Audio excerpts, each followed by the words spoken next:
alors pour tous les trois, que représente le TOEC? Alors, je vais commencer. Tu vas commencer, ouais. Ouais, je vais commencer. Ouais, le TOEC de par mon papa, de par mon père, c'est le club qui m'a vu naître.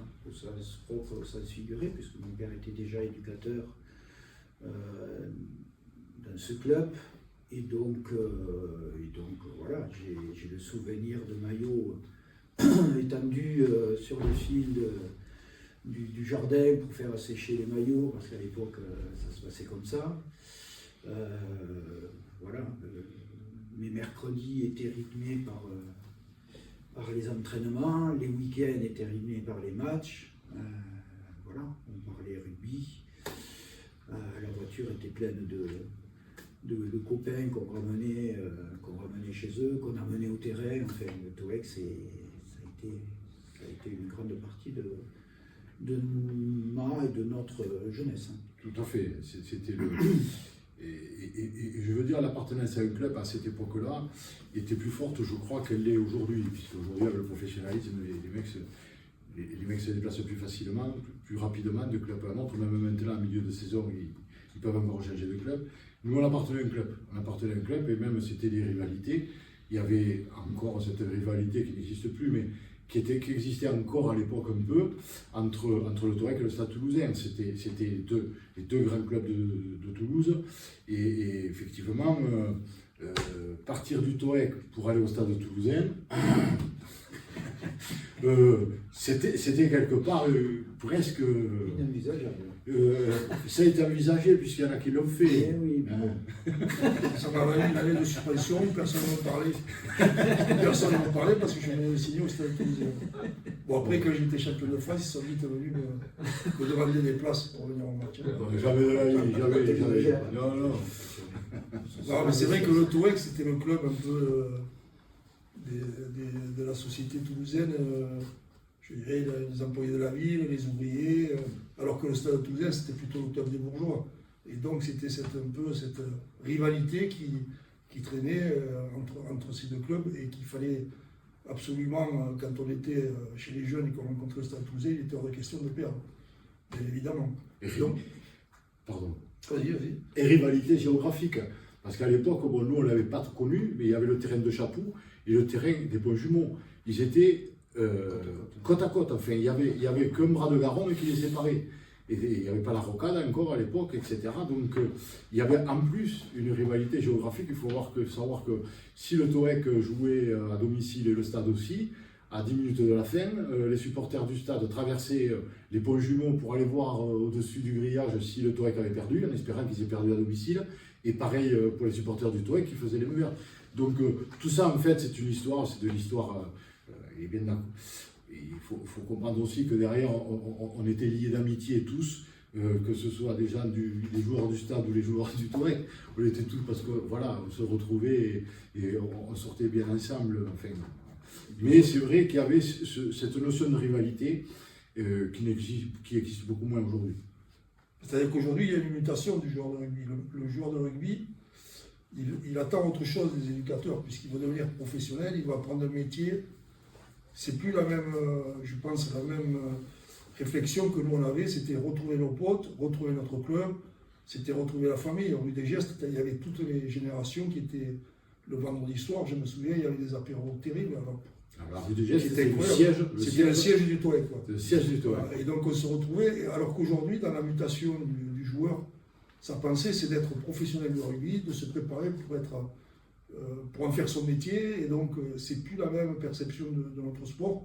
Et quand on est éducateur, il faut aujourd'hui arriver à basculer dans cette commande-là des joueurs, parce que ça peut devenir très, très vite compliqué si le joueur ne reçoit pas ce qu'il attend de l'éducateur. Et on est un peu loin là du sujet, mais je pense que c'est important de bien prendre en compte cet état de fait. Aujourd'hui, c'est la médiatisation et la professionnalisation qui fait que le joueur a un petit peu muté dans son comportement et ses aspirations. Alors vous parliez d'appartenir à un club, donc le TOEC. Pourquoi avez-vous accepté d'appartenir au comité de sélection? Moi, c'est pour avoir Victoria. Moi, c'est pour voir Didier. Mais bon, Moi, pour voir les deux. voilà. C'est... Super.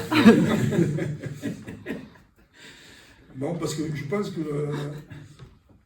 Jeannot, le trophée Jeannot Salut, qui a été aussi inspiré et demandé un peu par Jean-Pierre Rive, représente un peu, pour moi, le départ de mon trajet. Quoi. Le départ et savoir, pour aller quelque part, il vaut mieux avoir un point de départ et savoir d'où on vient. Et ça me ramène à tout ce dont on vient de parler. Ça me ramène à mes débuts et voir ce que j'ai pu connaître grâce à ces débuts qui ont été très bien menés par nos éducateurs et qui m'ont permis d'accéder à plein de responsabilités, que ce soit au Stade Toulousain ou à la Fédération. Je pense qu'avoir un point de départ, ça aide au cheminement et savoir où on va. Tout est dit. Ouais.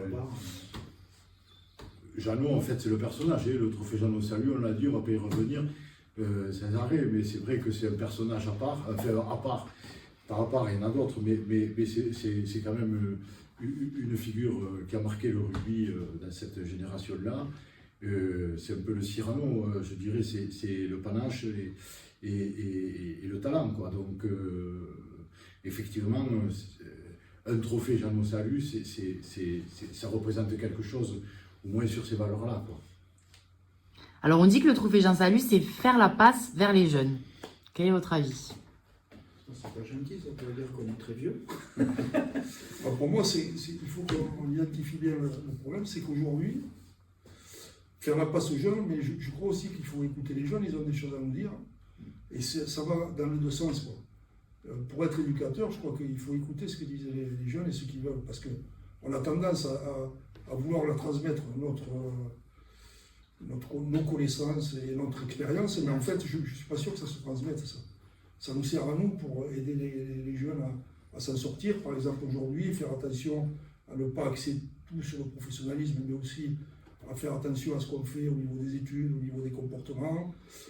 Tout ça, c'est écouter ce que veulent les jeunes aussi, quoi. C'est important. Je pense qu'il n'y a pas que leur transmettre, il y a aussi eux qui ont des choses à nous dire pour les faire avancer. Alors, oui, bien sûr, je partage complètement ce que dit Philippe. Et en plus, moi, j'ajouterais quand même les valeurs de ce sport, quoi. Les valeurs de ce sport qui sont uniques, parce que c'est un des rares sports de combat collectif, et du coup, qui amène justement, à travers le collectif, cette solidarité, enfin, beaucoup de valeurs qu'on retrouve dans ce sport. La preuve, bon, voilà, aujourd'hui, plus de 50 ans après, on se côtoie, on est amis et on vit encore ensemble. Donc je veux dire, je ne crois pas qu'il y ait beaucoup, enfin amis, je ne sais pas, mais C'est pas sûr. Hein. c'est pas sûr, mais bon. On Alors, pourrait parfois quelques imaginer, années, bon, encore quelques années pour le pendant savoir. quelques années pour être sûr qu'on est bien amis. Voilà, donc je veux dire, quelque part aussi, c'est d'apporter dans une certaine ambiance, à un certain niveau, et effectivement, justement, c'est parce qu'il y a le professionnalisme qu'il faut aussi quand même revenir aussi sur ces bases-là, notamment chez les jeunes, quoi. Voilà, Après, je pense, vous rejoignant, c'est qu'il y a des valeurs, les fameuses valeurs du rugby, qui font que il y a des choses qui ne changeront pas. Où, justement, notre âge nous permet de faire en sorte, en tant qu'éducateur ou entraîneur, de rappeler qu'il y a ces valeurs propres à notre sport continuent, voilà, ça doit continuer. On les a connues, on doit les faire connaître, on doit les partager. Et je pense que c'est un garde-fou aussi voilà, par rapport au professionnalisme.